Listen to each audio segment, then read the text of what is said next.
صلاة الله سلام الله على طه رسول الله صلاة الله سلام. السلام علیکم خواتین و حضرات. ربیع الاول کی آمد کے ساتھ ہی نبی کریم صلی اللہ علیہ وسلم کا ذکر جمیل ہر مجلس میں شروع ہو جاتا ہے.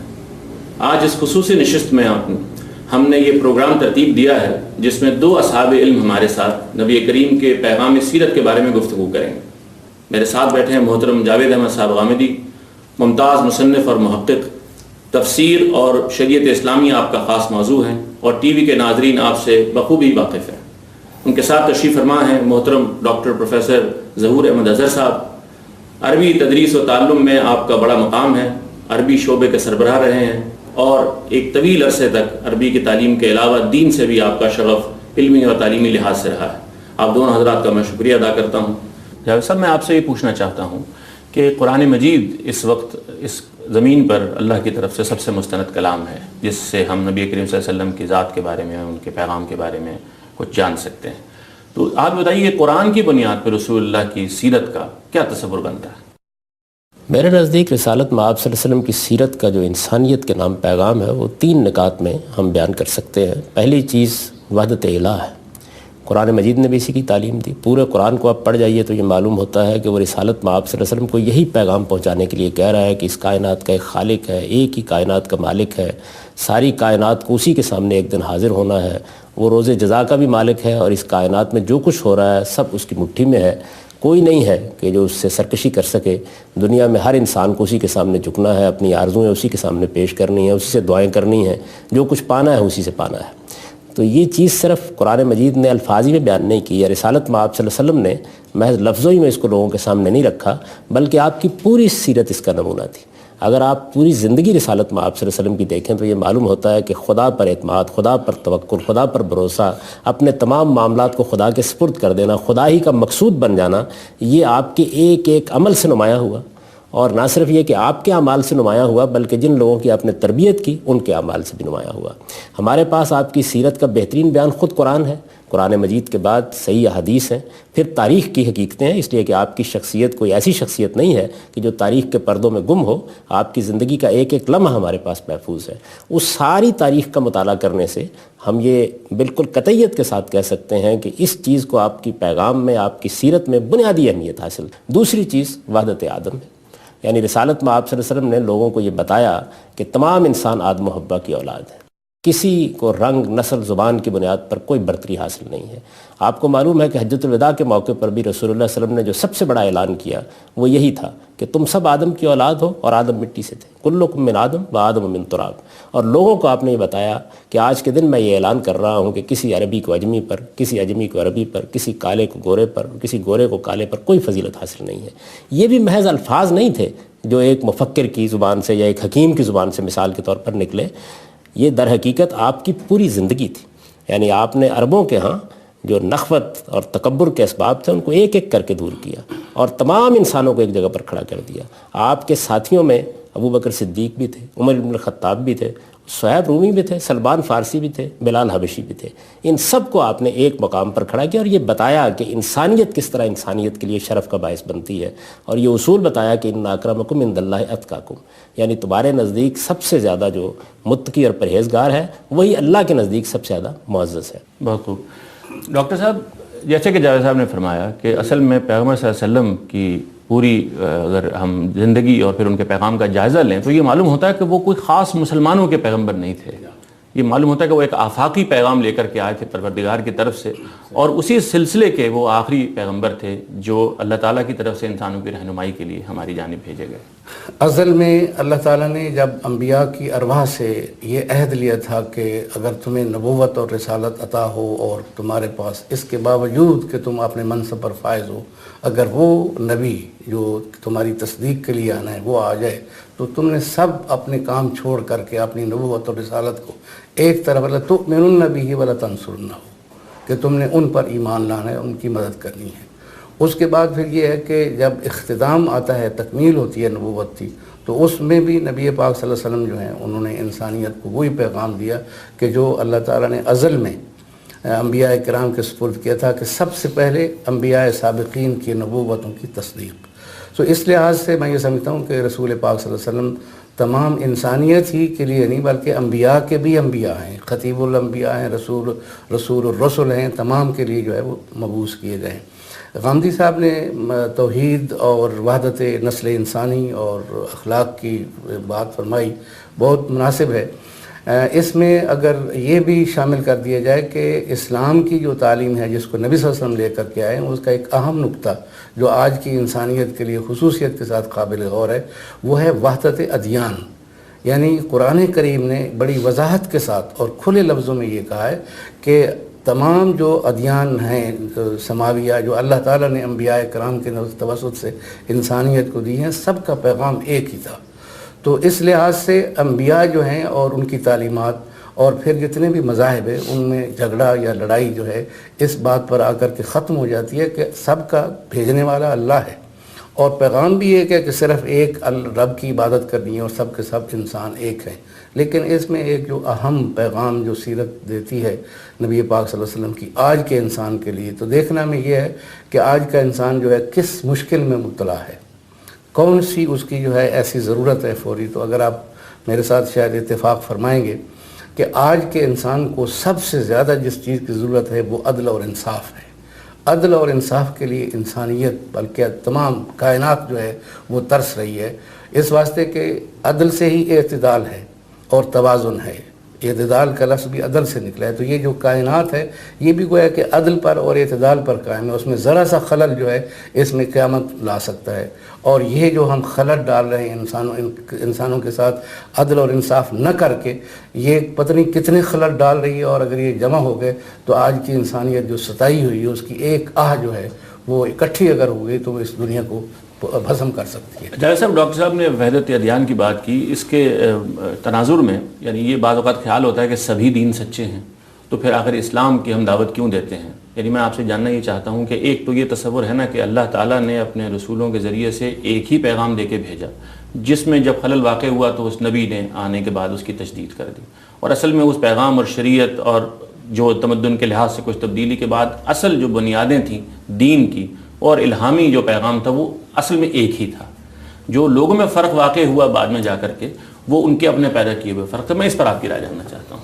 میں تعبیر کے ذرا سے فرق کے ساتھ یہ کہوں گا کہ رسالت میں آپ صلی اللہ علیہ وسلم نے اصل میں وحدت دین کی خبر دی. یعنی آپ نے یہ بتایا کہ دنیا کے اندر اللہ تعالیٰ نے مختلف ادیان نہیں بھیجے بلکہ آدم سے لے کر تمام انبیاء علیہم السلام کو ایک ہی دین کی تعلیم دی. اور اس دین میں جو بنیادی چیز ہے وہ ایمان و اخلاق ہے. یعنی اس پر وہ دین مبنی ہے. ایمان و اخلاق کا مطلب یہ ہے کہ حقائق کا اعتراف کرے انسانیت اور اپنے اخلاقی وجود کے تقاضوں کو پورا کرے. عدل بھی اخلاقی وجود کے تقاضوں میں ایک تقاضا ہے، مساوات بھی اخلاقی وجود کے تقاضوں میں سے ایک تقاضا ہے. غرض یہ کہ جتنی اخلاقی اقدار بھی آپ گن سکتے ہیں وہ سب در حقیقت اس کے دائرے میں آ جاتی ہیں. تو اس لحاظ سے یہ ایک ہی دین تھا. شرائع میں البتہ اللہ تعالیٰ نے حالات کے لحاظ سے فرق کیا اور اس کی وجہ انسانی تمدن ہے. یعنی کسی موقع کے اوپر انسانوں کی ضرورت یہ تھی کہ ان کو ایک ایسی ہدایت دی جائے جو ان کی اس وقت کی تمدنی ضروریات کو پورا کر سکے. جب اس میں تبدیلی آ گئی تو اللہ تعالیٰ نے شریعت میں بھی تبدیلی کر دی. تو شرائع میں تو تبدیلی ہوتی رہی ہے. یعنی دین میں جو قانون کا پہلو ہے، ضابطے کا پہلو ہے، اس میں تغیرات تمدن کے لحاظ سے آتے رہے، لیکن اصل دین ایک ہی رہا ہے. اس کو قرآن مجید نے خود بیان کر دیا ہے. تو ارشاد فرمایا کہ شرع لکم من الدین ما وصی بہ نوح والذی اوحینا الیک وما وصینا بہ ابراہیم وموسیٰ وعیسیٰ ان اقیموا الدین ولا تتفرقوا فیہ. یعنی ہم نے اسی دین کی تعلیم نوح کو دی تھی، اسی کی ابراہیم کو دی، اسی کی عیسیٰ اور موسیٰ کو دی علیہم السلام. اور اسی طریقے سے تمام انبیاء کو ایک ہی دین کی تعلیم ہم نے دی اور سب سے یہ تقاضا کیا کہ اس دین کو مضبوطی کے ساتھ پکڑے رکھو، اس پر قائم رہو، اس پر جمے رہو، اس کی اقامت کا حق ادا کرو اور اس میں کوئی تفرقہ برپا نہ کرو. تو یہ جو تفرقہ برپا نہ کرو اس کے معنی کیا ہے کہ ایک ہی دین کو محکم پکڑے رکھو. اب ظاہر بات ہے کہ خود رسالت میں آپ صلی اللہ علیہ وسلم نے جب اس دین کی تجدید کی ہے تو اس کے بعد ہم مسلمانوں نے اس میں کتنی تعبیروں کے فرق پیدا کر دیے ہیں. ایسا ہی معاملہ پہلی امتوں نے کیا ہے، ورنہ رسالت میں آپ صلی اللہ علیہ وسلم سے پہلے سیدنا ابراہیم بھی یہی دین لے کر آئے تھے اور سیدنا موسیٰ علیہ السلام بھی یہی دین لے کر آئے تھے اور سیدنا عیسیٰ علیہ السلام بھی یہی دین لے کے آئے تھے. آپ کو معلوم ہے کہ خود سیدنا مسیح علیہ السلام نے جب اپنی دعوت پیش کی تو اس موقع پر یہ کہا کہ میں تورات کو منسوخ کرنے کے لیے نہیں آیا، میں تو اس کو پورا کرنے کے لیے آیا ہوں. رسالت میں آپ صلی اللہ علیہ وسلم نے جب اپنی دعوت پیش کی تو بار بار یہ کہا کہ مصدقا لما معکم، میں تو اصل میں جو کچھ تمہارے پاس موجود ہے اس کی تصدیق کرنے کے لیے آیا ہوں.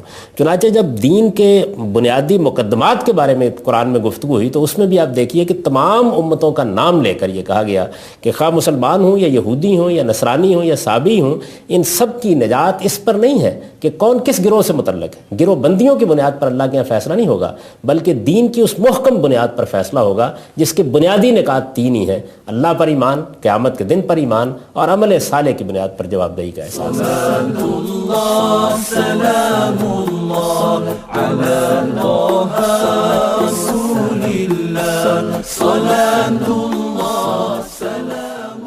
جو اس وقت تین بڑے ابراہیمی مذہب ہیں، یعنی کرسچینٹی اور جوڈائزم اور خود اسلام، تو یہ جو تین بڑے مذاہب ہیں ان کے جو ابو الآبا ہیں حضرت ابراہیم علیہ السلام۔ تو میں جاننا یہ چاہتا ہوں کہ حضرت ابراہیم کی جو دعوت ہے اور رسول اللہ صلی اللہ علیہ وسلم کی جو دعوت ہے، قرآن مجید ان دونوں کو کس مماثلت سے پیش کرتا ہے؟ قرآن کریم نے بڑے واضح الفاظ میں دو نبی جو ہیں ان کی سنت کی پیروی کو لازم ٹھہرایا ہے۔ ان میں ایک تو نبی پاک صلی اللہ علیہ وسلم ہے کہ لقد کان لکم فی رسول اللہ اسوۃ حسنہ، کہ نبی پاک صلی اللہ علیہ وسلم کی جو سیرت ہے وہ بھی انسانیت کے لیے نمونہ ہے۔ اور دوسرے نبی خود حضرت ابراہیم علیہ السلام ہیں کہ ان کی جو سنت ہے اس کو وہ بھی جو ہے انسانیت کے لیے نمونہ قرار دیا ہے قرآن کریم نے۔ تو اس سے جو حقیقت ہمارے سامنے آتی ہے وہ یہ ہے کہ حضرت ابراہیم علیہ السلام کی اولاد ہی سے اکثر انبیاء، اس کا یہ مطلب نہیں ہے کہ جو انبیاء مشرق وسطی میں یا سامی اقوام میں ہوئے وہی تھے اللہ کے رسول، اور دنیا کے ہر خطے میں وَإِن مِّنْ أُمَّةٍ إِلَّا خَلَا فِيهَا نَذِيرٌ، کوئی بھی دنیا کا کوئی گوشہ ایسا نہیں ہے، کوئی قوم ایسی نہیں ہے کہ جس میں اللہ تعالیٰ نے نبی نہیں بھیجا ہوگا، لیکن وہ تمام کے تمام انبیاء جو ہیں وہ اپنی اپنی قوم کے لیے تھے، اپنے اپنے وقت کے لیے تھے، لیکن ان سب نے پیغام وہی دیا کہ جو انبیاء دیتے رہے، حضرت آدم سے لے کر کے اور حضرت ابراہیم سے لے کر کے ان کی اولاد میں جتنے بھی انبیاء ہوئے۔ تو یہ بالکل درست ہے کہ حضرت ابراہیم علیہ السلام جو ہیں وہ جد الانبیاء ہیں، اس لحاظ سے کہ جو ہماری جو نون ہسٹری ہے، جس تاریخ کو ہم انبیاء کی جانتے ہیں بڑے واضح الفاظ میں، قرآن کریم اور حدیث اور دوسرے جو ہمارے مصادر ہیں ان سے جو بڑی روشن ہو کے چیز ہمارے سامنے آتی ہے وہ یہی انبیاء ہیں جو حضرت ابراہیم علیہ السلام کی اولاد سے ہیں۔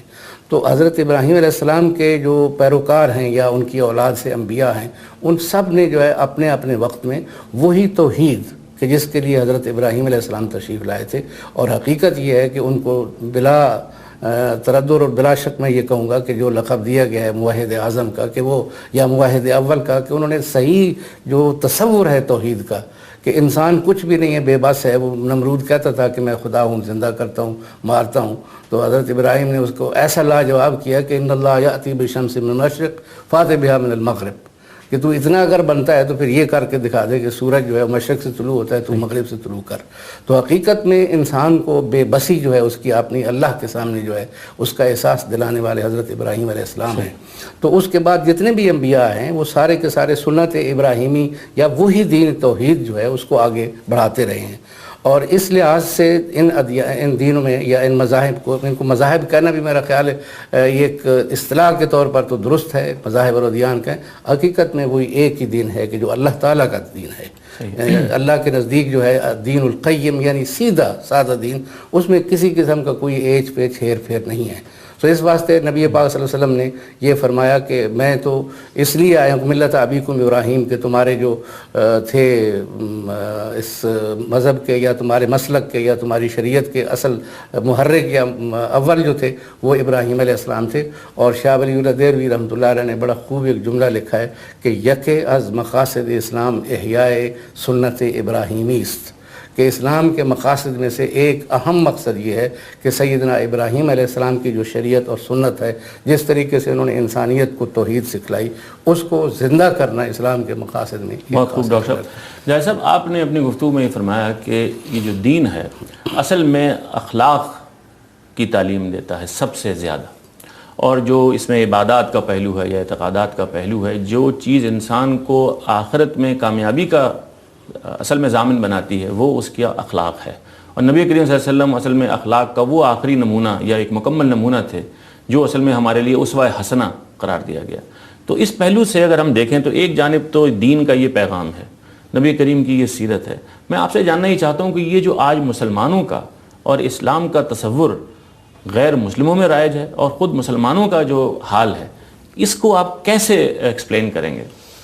میں سمجھتا ہوں جی کہ اس کے اسباب اور اس کے عوامل بالکل واضح ہیں. ہم اگر اپنی تاریخ کا مطالعہ کریں تو یہ معلوم ہوتا ہے کہ ہم نے مسلمانوں کی تعلیم کا جس درجے میں اہتمام ہونا چاہیے تھا وہ کبھی نہیں کیا. یہ ہماری بڑی بدقسمتی ہے. قرآن مجید ہمارے پاس اللہ کی کتاب کی حیثیت سے موجود تھا. اس سے بڑی کوئی روشنی انسانیت کے پاس نہیں ہو سکتی تھی. یعنی اللہ تعالیٰ کا کلام خود اس کے اپنے الفاظ میں اگر کسی امت کے ہاتھ میں دے دیا جائے اور پھر اس کو اس کا اطمینان ہو کہ اس میں ادنا درجے کا کوئی تغیر نہیں ہوا, کوئی تبدیلی نہیں ہوئی, وہ جب چاہے اپنے پروردگار سے ہم کلام ہو سکتی ہے, اس کی بات جان سکتی ہے. پھر اس کتاب میں یہ اعلان کیا گیا ہو کہ وہ لوگوں کے لیے ایک میزان اور ایک فرقان ہے, یعنی وہ ایک کسوٹی ہے, اس کی بنیاد پر حق و باطل کا فیصلہ ہوگا, ہر چیز اس پر پرکھی جائے گی. اس سے بڑی کیا چیز ہو سکتی تھی؟ لیکن ہم نے نہ اپنے علم میں قرآن کو یہ مقام دیا, نہ اپنے عمل میں قرآن کو یہ مقام دیا. اس کا جو نتیجہ نکلا وہ یہ کہ ہم تشدد اور افتراق کا شکار ہو گئے. ہم نے اپنے فرقے بنا لی, اپنی گروہ بندیاں قائم کر لیں, اور دین کی جیسی تعلیم مسلمانوں کو دی جانی چاہیے تھی اس کا اہتمام کرنے سے ہم ہمیشہ قاصر رہے. اس بڑے پیمانے کے اوپر اس کا اہتمام اس وقت بھی ہونا چاہیے تھا, آج بھی ہونا چاہیے, ماضی میں بھی, حال میں بھی, مستقبل میں بھی. اصل میں جب تک آپ تعلیم کے طریقے پر دین کو لوگوں کے سامنے پیش نہیں کرتے, تعلیم کا مطلب یہ ہوتا ہے, تبلیغ میں تو یہ ہوتا ہے نا کہ آپ نے ایک بات بتا دی, ظاہر ہے غیر مسلموں کو تو تبلیغ کی جاتی ہے, لیکن مسلمانوں کے لیے یہ ضرورت ہوتی ہے کہ ان کو اللہ کی کتاب سے واقف کیا جائے, ان کو دین کے حقائق بتائے جائے, انہیں بتایا جائے کہ اس کو سمجھنے میں, اس کے فہم میں کہاں کہاں اختلافات ہوئے ہیں, ان اختلافات کی بنیادیں کیا ہیں, تاکہ وہ بصیرت کے ساتھ دین میں زندگی بسر کر سکیں. تو یہ کام ہم نے نہیں کیا. دوسرے یہ ہے کہ ہمارے ہاں عام طور پر رسوم اور روایات اور اس طرح کی چیزوں کو زیادہ اہمیت حاصل ہو گئی. دین کے اخلاقی پیغام کو ممبر و محراب میں بالعموم نظر انداز کر دیا. ہمارا دین اخلاقی لحاظ سے ہمیں خدا کے ساتھ کیسے جوڑتا ہے؟ دیکھیے, عبادت بھی اصل میں ایک اخلاقی تقاضا ہے. میرا ایک پروردگار ہے, مجھے اس پروردگار کے سامنے جھکنا چاہیے, مجھے اس کے سامنے سرفگندہ ہو جانا چاہیے. اس کی طرف سے جب مجھے بلایا جاتا ہے تو مجھے جا کے اپنا سر اس کے سامنے ڈال دینا چاہیے. تو یہ بھی ایک اخلاقی تقاضا ہے. کچھ اخلاقی تقاضے پروردگار کے حوالے سے پیدا ہوتے ہیں, وہ عبادات کی صورت اختیار کر لیتے ہیں. کچھ اخلاقی تقاضے پروردگار کی مخلوقات کے حوالے سے پیدا ہوتے ہیں, وہ ہمارے حقوق العباد کی صورت اختیار کر لیتے ہیں.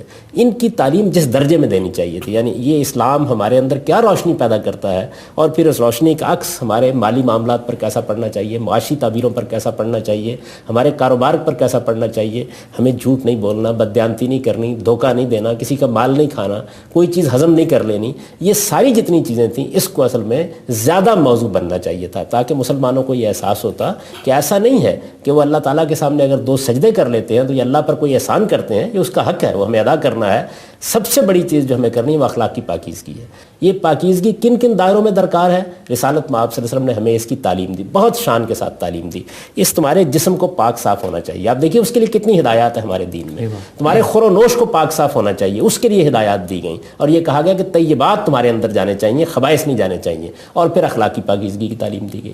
تو ان تمام چیزوں کو ہم نے زیادہ تر نظر انداز کیا, اور کچھ روایات اور ریچولز اور اس طرح کی چیزیں زیادہ اہمیت اختیار کر گئی ہمارے ہاں. تو یہ ساری چیزیں اگر ایک توازن کے ساتھ مسلمانوں کو بتائی جائے, ان کی تعلیم کا اہتمام کیا جائے, تو میں یہ سمجھتا ہوں کہ اس کے بعد وہ صورت نہیں پیدا ہوتی جو پیدا ہو گئی. ہمارے پاس روشنی ہے, سب سے بڑی روشنی ہے, اس کائنات کی آخری روشنی ہمارے پاس ہے. بہت نوجوان صاحب, یہ ہماری گفتگو ابھی جاری ہے, لیکن اب ہم ایک چھوٹا سا بریک لیتے ہیں, اور اس کے بعد ڈاکٹر ظہور احمد اظہر سے ہم ان سوالوں کا سلسلہ جاری کریں گے. صلاة اللہ سلام اللہ علی طہ رسول اللہ, صلاة اللہ سلام اللہ. خواتین و حضرات, پروگرام میں ایک بار پھر خوش آمدید. ہم ڈاکٹر ظہور احمد اظہر سے بات کر رہے تھے. ڈاکٹر صاحب, یہ فرمائیے کہ جو نبی کریم صلی اللہ علیہ وسلم کی زندگی اور ان کے پیغام کے بارے میں کچھ تو جاوید صاحب نے بتایا کہ قرآن مجید سے ہمیں کیا علم حاصل ہوتا ہے, اس کے علاوہ بھی تو ایک بڑا عظیم ذخیرہ ہمارے پاس حدیث کا ہے. اس کے علاوہ سوانح نگاروں نے, سیرت نگاروں نے تاریخ میں بہت چیزیں جمع کی ہیں. میں چاہتا ہوں آپ اس کی روشنی میں حضور پاس کے بارے میں, ان کی زندگی اور پیغام کے بارے میں کچھ فرمائیں. جہاں تک نبی پاک صلی اللہ علیہ وسلم کی سیرت طیبہ کا تعلق ہے, اور اس کی حفاظت کا تعلق ہے, اور اس کے سورسز یا مصادر کا تعلق ہے, تو وہ بلا شبہ پہلا سورس تو اولین سورس تو وہ قرآن کریم ہے. اس لیے کہ سارے کا سارا قرآن جو ہے وہ نبی پاک صلی اللہ علیہ وسلم کی سیرت اور اخلاق ہی ہے. یہ جو حضرت عائشہ صدیقہ نے فرمایا تھا کہ خلقہ القرآن, تو یہ حقیقت ہے کہ تمام قرآن کریم کا ایک ایک لفظ جو نازل ہوا ہے اس میں نبی پاک صلی اللہ علیہ وسلم کی سیرت ہی آتی ہے کہ کہاں تھے تو یہ نازل ہوا, کیسے کیوں نازل ہوا, اور جو آپ جب نازل ہوا تو آپ نے کیا حکم دیا. یہ ساری چیزیں سیرت سے تعلق رکھتی ہیں. آپ کی سیرت تمام انبیاء کرام میں واحد نبی ہیں کہ جن کی سیرت جو ہے وہ محفوظ ہے حرف بحرف. یعنی صحابہ کرام نے یہ اہتمام کیا اور امہات المومنین نے اس میں بڑا کردار ادا کیا کہ رسول پاک صلی اللہ علیہ وسلم کی عام زندگی پبلک میں جو ہے اور جو نجی زندگی ہے اس سے اہل اسلام کو اور ملت اسلامیہ کو پورے طور پر آگاہ کر دیا جائے. تو انہوں نے ان چیزوں کو محفوظ کیا. تو ایک ایک بات جو ہے رسول اللہ صلی اللہ علیہ وسلم کی وہ محفوظ ہے اور بڑے اتھینٹک انداز میں جو ہے. یہ تو خیر حدیث اور سیرت کی بات ہے کہ حدیث اور سیرت کی کتابیں بڑی اتھینٹک ہے کہ صحابہ کرام نے لکھی اور صحابہ کرام نے نوٹ کی. حضرت عمرو بن العاص کے بیٹے تھے عبداللہ، وہ لکھتے تھے حدیث، نبی صلی اللہ علیہ وسلم کی ہر بات لکھ لیتے تھے. تو حضرت بکر نے بھی کہا کہ یار کیا کرتے ہو، لکھ لیتے ہو، کبھی آپ ناراض ہوتے ہیں کبھی خوشی میں ہوتے ہیں، ہر بات لکھ لیتے ہو. تو انہوں نے بند کر دیا. تو نبی صلی اللہ علیہ وسلم نے پوچھا کہ بھائی عبداللہ کیا بات ہوئی؟ کہنے جی بڑے بزرگ جو ہیں وہ یہ کہتے ہیں. کہنے نہیں عبداللہ اکتب، لکھو میں جو کہتا ہوں کہ مجھے اس ذات کی قسم کہ جس کے قبضے میں میری جان ہے کہ میں جو کچھ کہتا ہوں اس زبان سے جو کچھ نکلتا ہے وہ سوائے حق کے اور کچھ نہیں ہوتا. تو اس کا مطلب یہ ہے کہ صحابہ کرام نے اپنے عہد میں نبی صلی اللہ علیہ وسلم کے سامنے ہی آپ کے اقوال، آپ کے حالات، آپ کی سیرت، آپ کے تمام جو ہے باتیں جو ہے وہ نوٹ کر لی تھی، ضبط کر لی تھی اور ان کو امت تک پہنچا دی ہے. بلکہ میں تو یہ کہتا ہوں کہ ہمارے جو یہ سیرت نگار ہیں اور سیرت اور حدیث کی کتابوں کے جو راوی ہیں اور قرآن کریم کو جو پڑھنے پڑھانے والے ہیں وہ سینکڑوں نہیں، ہزاروں نہیں، لاکھوں انسان ہیں کہ جن کی سیرتیں اور زندگیاں جو ہیں مسلمانوں نے محفوظ کر دی ہیں. یہ اتنا قابل فخر کارنامہ ہے کہ اسلام کی کوئی بات جو ہے یا اس عہد کی کوئی بات جو ہے ہمارے علماء نے نہیں چھوڑی. یہاں تک کہ کچھ ایسی باتیں بھی آپ کو مل جائیں گی کہ ہمارے علماء نے سیرت کی کتابوں میں، حدیث کی کتابوں میں، کہ جن میں نبی صلی اللہ علیہ وسلم اور اسلام کے بارے میں کچھ لوگ جو تھے غلط کار اس وقت کے عرب کے شعراء تھے جاہلی زمانے کے، اور پھر یہ ہے کہ قریش کے شعراء تھے، قریش کے لوگ تھے، ان نے جو باتیں کہیں یا جو جھوٹے نبیوں میں جو مسیلمہ الکذاب ہے اس کی جو باتیں تھیں ان کو بھی مسلمانوں نے امانت سمجھ کر کے ریکارڈ کر دیا تاکہ آنے والے لوگ جو ہیں یہ جج کر سکیں کہ حالات کیا تھے اور ان میں نبی پاک صلی اللہ علیہ وسلم کا کیا موقف تھا اور کس طریقے سے یہ سیرت کا ذخیرہ جو ہے اور نبی صلی اللہ علیہ وسلم کی جو لائف ہے اور آپ کے جو اخلاق ہیں، آپ کی جو ٹیچنگز ہیں، وہ کس طرح اتھینٹک انداز میں مسلمانوں تک پہنچی. جاوید صاحب یہ بتائیے کہ یہ جو ڈاکٹر ظہور صاحب نے بتایا کہ اتنے زبردست مصادر یا سورسز ہیں ہمارے پاس، اور غالباً نبی کریم وہ واحد پیغمبر ہیں جن کا اتنی تفصیل سے تاریخ میں ہمارے پاس ریکارڈ موجود ہے جو بڑے اوتھینٹک ذرائع سے ہم تک پہنچا ہے.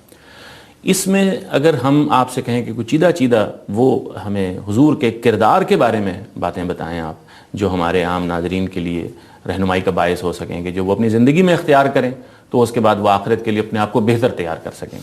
اس میں ڈاکٹر صاحب سب سے پہلی چیز تو وہ ہے کہ جب رسالت مآب صلی اللہ علیہ وسلم پر وحی نازل ہوئی ہے، جب آپ کو نبوت کے لیے منتخب کیا گیا تو آپ دیکھیے کہ حضور گھر تشریف لائے ہیں اور سب سے پہلے اپنی اہلیہ سے ذکر کیا اور یہ کہا کہ زملونی مجھے چادر اڑا دو. آپ محسوس کر رہے تھے کہ کس طرح آپ کی کیفیت ہے، تو آپ کی اہلیہ نے آپ کو تسلی دی اور کتنا دل نواز نقشہ کھینچا ہے پوری رسالت مآب صلی اللہ علیہ وسلم کی شخصیت کا. آپ اس کے ایک ایک لفظ پر غور کریں. آپ اخلاقیات کو آخری درجے میں مجسم دیکھنا چاہیں تو سیدہ خدیجہ کے ان الفاظ میں دیکھ سکتے ہیں. انہوں نے کیا کہا رسول اللہ صلی اللہ علیہ وسلم نے، انک لتصل الرحم، آپ صلہ رحمی کرتے ہیں، تصدق الحدیث، آپ کی زبان سے ہمیشہ سچ نکلتا ہے، وتکسب المعدوم، آپ ناداروں کے لیے کما کے لاتے ہیں، ان کی خبرگیری کرتے ہیں، ان کا ہاتھ پکڑتے ہیں، تقری الضیف، آپ لوگوں کی خدمت کرتے ہیں جو مہمان کے طور پر آپ کے پاس آتے ہیں، وتعین علی نوائب الحق، اور آفت زدوں کی آپ مدد کرتے ہیں. تو اس سے بڑھ کر اور کیا اخلاقی پہلو ہوں گے؟ یعنی بظاہر اس کے اندر کوئی بھی یعنی عبادت یا شریعت والی بات نہیں، عام اخلاقی آپ جو رسالت مآب صلی اللہ علیہ وسلم کا لوگوں کے ساتھ رویہ تھا، اور اس کو بنیاد بنا کر سیدہ نے گویا یہ بتایا آپ کو کہ جب آپ کی شخصیت اس طرح کی اخلاقیات کا نمونہ ہے تو اللہ آپ کو ضائع نہیں کرے گا. یعنی اس طریقے سے گویا یہ بات بھی بتا آخری فقرہ یہ تھا اس میں، آخری فقرہ یہ ہے، اور کتنا دل نواز ہے یہ، اور اس کو محفوظ کیا ہے ہمارے محدثین نے محفوظ کیا ہے. ظاہر ہے صحابہ کرام نے اس کو روایت کیا جیسے ڈاکٹر صاحب نے فرمایا، اور محدثین نے اس کو روایت کیا، سیرت نگاروں نے اس کو روایت کیا، اور ہمیں اس سے یہ معلوم ہوا کہ اللہ تعالیٰ نے جس ہستی کو پیغمبری کے منصب کے پر فائز کیا تھا اس کی سیرت اور اس کا کردار کیا تھا. اور سیرت اور کردار کی گواہی ڈاکٹر صاحب باہر تو بہت لوگ دے سکتے ہیں، مدح کر سکتے ہیں، قصیدے پڑھ سکتے ہیں، یہ گواہی جانتے ہیں کس کی ہے؟ یہ بیوی کی گواہی ہے. اس سے بڑھ کر کون جان سکتی ہے کہ ایک آدمی کا اخلاقی کردار کیا ہے؟ انہوں نے یہ گواہی دی اور سب سے پہلے آپ پر ایمان لانے والی وہی بنی۔ پھر آپ کو معلوم ہے کہ ہمارے محدثین اور ہمارے سیرت نگار ہم کو بتاتے ہیں کہ یہ وہ ہستی تھی کہ جس کو اس زمانے میں بھی جب ابھی نبوت کے منصب پر آپ فائز نہیں ہوئے تھے لوگ صادق اور امین کہتے تھے۔ اب یہ دونوں الفاظ رسالت میں آپ صلی اللہ علیہ وسلم کی شخصیت کی تعبیر بن گئے ہیں۔ یعنی انسانی شخصیت کو اگر آپ اخلاقی لحاظ سے بیان کرنا چاہیں تو میرا خیال میں اس سے بہتر کوئی دو الفاظ نہیں ہو سکتے۔ یعنی آدمی اگر اپنے قول و عمل میں سچا ہے اور امین ہے تو اس کے بعد کیا چیز ہے جس کا آپ اخلاقی لحاظ سے اسے تقاضا کریں گے؟ گویا یوں سمجھ لیجیے کہ اخلاقیات اپنے آخری درجے میں اگر بیان کرنا پیش نظر ہو تو آپ کہیں گے کہ صادق اور امین تھے۔ تو آپ کی زندگی کے ان لمحات کو بھی محفوظ کیا گیا۔ اس کے بعد آپ دیکھیے کہ باقی چیزوں کو تو چھوڑ دیں، جنگ و جدال کا ذکر ہے اور اس طرح کے بعض معاملات آئے ہیں، خان کی زندگی کو جیسے ڈاکٹر صاحب نے بھی اشارہ کیا امہات المومنین نے کیسے محفوظ کیا ہے۔ یعنی ہمیں پتہ چلا کہ آپ بیویوں سے کیا معاملات کرتے تھے، آپ کس محبت اور شفقت کے ساتھ پیش آتے تھے، آپ کس طرح سے بعض چیزوں کو درگزر کرتے تھے اور کیسی شان افت تھی آپ کے ہاں جو مختلف موقعوں پر نمودار ہوتی تھی۔ صحابہ کرام کے ساتھ آپ کے تعلقات معاملات کیا تھے۔ آپ دیکھیے محبت کے جو معاملات ہیں، تعلق کے معاملے، ایک نابینا صحابی ہیں، رسالت میں آپ صلی اللہ علیہ وسلم کے پاس کچھ چادریں آ گئیں اور آپ نے وہ تقسیم کی اور ان کو یہ احساس ہوا کہ میرے لیے آپ نے کوئی چادر نہیں رکھی۔ تو جب وہ آئے تو انہوں نے آ کے گلے کے انداز میں، جیسے کہ ایک آدمی بڑے تدلل کے ساتھ کہتا ہے کہ آپ نے میرے لیے تو نہیں رکھی، تو آپ نے کہا میں نے تمہارے لیے تو چھپا کر رکھی ہوئی ہے۔ اب یہ کتنا محبت کا، کتنی دل نوازی کا انداز ہے، اور وہ آپ نے عبداللہ ابن مکتوم کو دے دی۔ اسی طرح سیدنا جابر کے بہت سے واقعات بیان ہوئے ہیں حدیثوں میں جس سے معلوم ہوتا ہے کہ کیسے آپ ان کے ساتھ بات کرتے تھے، ان کے خانگی معاملات کے بارے میں پوچھتے تھے، ان کی شادی کے بارے میں آپ نے استفسار کیا، کچھ نصیحت کی ان کو۔ جب انہوں نے اپنی شادی میں ترجیح بیان کی کہ میں نے اس طرح سے شادی کی ہے تو حضور نے اس کی تحسین کی کہ تم نے کس طرح اس کو ملحوظ رکھا ہے۔ ان کا اونٹ خرید لیا راستے میں اور جب واپس آئے تو اس کے پیسے بھی دے دیے، اونٹ بھی ان کو دے دیا۔ تو رسالت میں آپ صلی اللہ علیہ وسلم کا یہ جو تعلق ہے، یعنی کیسے آپ اپنے صحابہ کے ساتھ پیش آتے تھے، نازک سے نازک موقع پر بھی آپ نے کیسے ان کی حفاظت کی، کیسے ان کی تعلیم کا اہتمام کیا، کیسے ان کی تربیت کا اہتمام کیا، اور عفو و درگزر کی کیا اعلیٰ مثالیں پیش کی۔ ہم گفتگو جاری رکھتے ہیں، ایک چھوٹا سا ہمیں بریک لینا ہے، ہم اس کے بعد ڈاکٹر صاحب سے گفتگو جاری رکھیں گے۔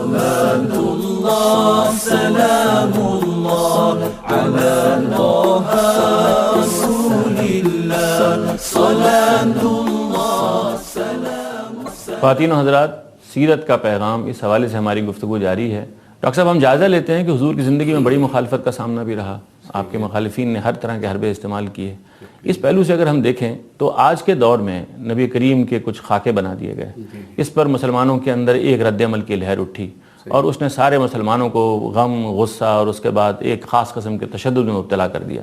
اس سلسلے میں سیرت ہمیں کیا پیغام دیتی ہے؟ سب سے پہلی بات تو یہ ہے کہ اس کے پیچھے ایک ذہن ہے جو تقریباً 1500 سال سے نبی پاک صلی اللہ علیہ وسلم کے حسد میں جل رہے ہیں، اور وہ دنیا میں جگہ جگہ جہاں جاتے ہیں وہ اسلام اور پیغمبر اسلام صلی اللہ علیہ وسلم کے خلاف جو ہے وہ زہر اگلتے ہیں اور اسلام کی شکل بگاڑ کر کے، نبی صلی اللہ علیہ وسلم کی سیرت کو بگاڑ کر کے پیش کرتے ہیں، اس خیال سے کہ ساری دنیا جو ہے قیامت تک احمق اور جاہل رہے گی۔ لیکن ان کی ہر کوشش جو ہے وہ لوگوں کو متوجہ کر دیتی ہے، اور وہ آ کر کے دیکھتے ہیں کہ بھئی یہ محمد صلی اللہ علیہ وسلم ہیں کون اور ان کا جو علیہ دین اس میں کیا لکھا ہے۔ یعنی وہ الٹا جو ہے وہ اسلام کے لیے جو ہے وہ یہ طریقہ سبب بن جاتا ہے، ایک بات۔ دوسری بات یہ ہے کہ نبوت اور وحی کا جو تصور قرآن کریم نے دیا ہے یہ دنیا کے اور کسی مذہب میں موجود نہیں ہے، اگر تھا تو مٹ چکا ہے۔ نبوت اور رسالت کی معصومیت اور طہارت اور پاکیزگی جو ہے اس کو وہ لوگ سمجھتے نہیں ہیں۔ تو اس کو سمجھنے والے جو ہیں ان کو جب یہ محسوس ہوتا ہے کہ یہ لوگ جو ہے نادانستہ یا دانستہ جو کچھ کر رہے ہیں، یہ بہت بڑی افسوسناک بات ہے۔ تیسری بات یہ ہے کہ مسلمان کو اللہ تعالیٰ نے صبر اور استقامت کی، اور نبی پاک صلی اللہ علیہ وسلم نے اپنے عمل سے یہ تاکید فرمائی ہے اور ارشاد سے یہ سب تاکید فرمائی ہے کہ ہر معاملے میں جو ہے وہ استقامت سے اور صبر سے کام لیتے ہوئے اپنے جو لیڈر ہیں، جو رہنما ہیں، وہ جو کچھ سمجھائیں بتائیں ہر معاملے میں، تو ان کی جو رائے ہے اس کے اوپر چلنا چاہیے۔ اور جہاں تک یہ جو متشددانہ ری ایکشن ہے، اس میں نبی پاک صلی اللہ علیہ وسلم کی سیرت جو ہے ہرگز جو ہے اس بات کی اجازت نہیں دیتی ہے۔ اور میں آخری بات یہ کہنا چاہوں گا کہ اہل اسلام کے لیے سیرت نبوی کا پیغام یہ ہے کہ سیرت کو پڑھا جائے، اس کو سمجھا جائے، اس پر عمل کیا جائے اور اس پر تحقیق کی جائے اور اس کا دفاع کیا جائے۔ بہت شکریہ ڈاکٹر جاوید صاحب. بہت مختصر ہمارے پروگرام کا وقت ختم ہو رہا ہے. آپ یہ بتا سکتے ہیں کہ یہ جو رد عمل کی نفسیات مسلمانوں میں پیدا ہو گئی ہے نبی کریم کی زندگی میں اور قرآن مجید کی تعلیم میں، اس میں ہمارے لیے کیا رہنمائی ہے؟ ہمارے پیغمبر صلی اللہ علیہ وسلم کی پوری تعلیم ایک مثبت تعلیم ہے. آپ نے توحید کی تعلیم دی، اخلاقی پاکیزگی کی تعلیم دی اور نہایت مثبت طریقے سے لوگوں کے ذہن میں اس کو جاگزیں کرنے کی کوشش کی. چنانچہ مسلمانوں کا مجموعی رویہ بھی یہی ہونا چاہیے. رسالت میں آپ صلی اللہ علیہ وسلم کی سیرت ہم کو یہی تعلیم دیتی ہے. ہمارے دل زخمی ہوئے ہیں، اس میں کوئی شبہ نہیں ہے. رسالت میں آپ صلی اللہ علیہ وسلم کی شخصیت ہمارے لیے کیا ہے اس کو شاید وہ لوگ نہیں سمجھ سکتے. ہمارے دل میں اللہ تعالیٰ نے کس طریقے سے آپ کی محبت کا بیج ڈالا ہے اور کس طریقے سے وہ بارآور ہوا ہے اس کی ایک پوری تاریخ ہے. تو یہ چیز جو ہے وہ شاید ان لوگوں کی نفسیات سے بالا تر ہو چکی ہوئی ہے. اس کی وجہ یہ ہے کہ پچھلے 200-300 سال میں جس طریقے سے مذہب کے بارے میں ان کو تعلیم دی گئی ہے وہ شاید جانتے ہی نہیں کہ پیغمبر کیا ہوتے ہیں، ان کا مرتبہ کیا ہوتا ہے، اس کا مقام کیا ہوتا ہے. تو اس کے نتیجے میں دل زخمی ہوئے ہیں. جب دل زخمی ہوتا ہے آدمی کا تو اس کے اندر کسی نہ کسی درجے میں رد عمل بھی پیدا ہوتا ہے. لیکن اس رد عمل کا اظہار بہرحال شائستگی کے ساتھ، تہذیب کے ساتھ ہونا چاہیے. ہمارا پیغمبر تہذیب کا، شائستگی کا، امن کا، سلامتی کا، عفو و درگزر کا پیغمبر ہے. اور یہی بات ہے جو ہماری سیرت میں بھی پوری طریقے سے نمایاں ہونی چاہیے. جب آپ کے اوپر کوئی خاص کیفیت گزرتی ہے، آپ کو کوئی صدمہ پہنچتا ہے، آپ کو کوئی دکھ پہنچتا ہے، آپ کے اوپر کوئی مصیبت آتی ہے، اس وقت ہی اصل میں یہ معلوم ہوتا ہے کہ آپ کے اخلاق کیا ہے. تو ہمیں اس موقع کے اوپر بھی یہ کوشش کرنی چاہیے کہ آپ کی بے داغ سیرت کو نمایاں کر کے پیش کریں. جن لوگوں کو غلط فہمی ہے ان کی غلط فہمی رفع کریں. اور جس طرح کے ڈاکٹر صاحب نے کہا کہ جو لوگ غیظ و غضب میں جل رہے ہیں ان کو بھی توجہ دلائیں کہ تم کس پاکیزہ ہستی کے معاملے میں اس صورتحال میں مبتلا ہو گئے ہو. یہ توجہ دلانے کا عمل دعوت کا موقع ہے، پیغام پہنچانے کا موقع ہے، سیرت کو نمایاں کرنے کا موقع ہے. ہماری توجہات اس جانب ہونی چاہیے. یعنی یہ ہمارے لیے گویا ایک موقع مل جاتا ہے کہ جس میں ہم دنیا کو دکھا سکتے ہیں کہ کس درجے کی پاکیزہ شخصیت ہے جس کے اوپر ان لوگوں نے اس طرح سے کیچڑ اچھالنے کی کوشش کی ہے. اور یہ انہی کے منہ پر پڑتا ہے. اس کی وجہ یہ ہے کہ یہ سیرت تو قرآن میں نمایاں ہے، یہ تاریخ کے جروکوں سے دیکھی جا سکتی ہے. اس کو تو انسانیت اب ہر پہلو سے دیکھ چکی، جان چکی ہے. اس کے بارے میں اب کوئی وہم پیدا نہیں کیا جا سکتا. اور ہمیں اسی عزم اور اسی اعتماد کے ساتھ کہ ہمارے پیغمبر کی سیرت کتنی اجلی سیرت ہے لوگوں کے سامنے اس کو پیش کرنا چاہیے. تحمل، صبر، بردباری، عفو، درگزر اور دعوت کی قوت کے ساتھ. بہت شکریہ جاوید صاحب. خواتین و حضرات، ہم سیرت کے پیغام پر گفتگو کر رہے تھے اپنے گرامی قدر مہمانوں سے. سیرت پر گفتگو کوئی آسان کام نہیں ہے. ہم کسی بھی مختصر محدود مجلس میں اس پر سیر حاصل گفتگو نہیں کر سکتے. کچھ گوشے ہیں جن کو روشن کرنے کی کوشش کر سکتے ہیں. ہمارے معزز مہمانوں نے ہمارے ساتھ بہت ساری چیزیں شیئر کی جو ہم نے آپ تک پہنچا دیں. ہماری دعا ہے کہ ہم نبی کریم کے کردار اور ان کی سیرت کے زیادہ سے زیادہ پہلوؤں کو اپنی زندگی میں اختیار کرنے کی کوشش کریں اور وہ پاکیزہ نفس بن جائیں جو ہمارے پروردگار کو بھا جائے اور ہم آخرت کی جنت اس سے حاصل کر سکیں.